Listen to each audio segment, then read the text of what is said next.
Bonjour à tous, bonjour Luc Evratz. Bonjour. Alors on rappelle que vous êtes le patron des entreprises M6 et Ad6, actifs dans le marketing des petites et moyennes entreprises. Aujourd'hui on va parler d'un sujet d'actualité.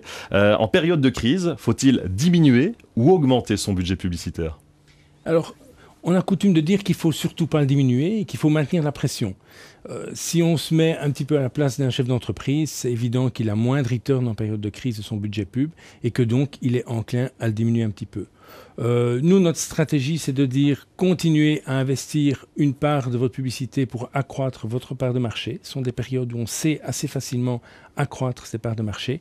D'un autre côté, sécuriser une partie de votre budget pour faire des actions à haut rendement, à rendement direct pour que l'entreprise puisse avoir un return financier direct de son investissement publicitaire.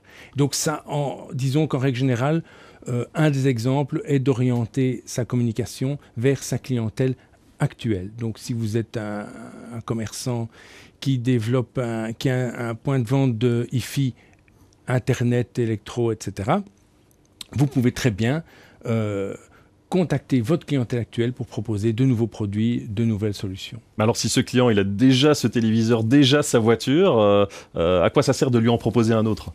Oui, donc disons, ça c'est effectivement, il y a 20 ans, dans les cours d'économie, on expliquait que quand les gens possédaient une télévision, il ne servait plus à rien de lui en proposer une deuxième. L'exemple est bon. Vous avez vu combien ça a changé. Aujourd'hui, les ménages ont 3, 4, 5 téléviseurs.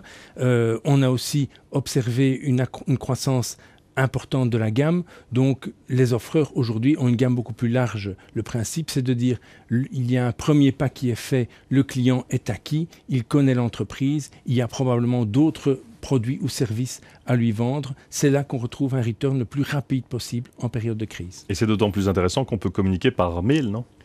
C'est exact. Le mail offre, disons, des rendements un peu moins bons que la traditionnelle communication courrier, mais est effectivement moins cher.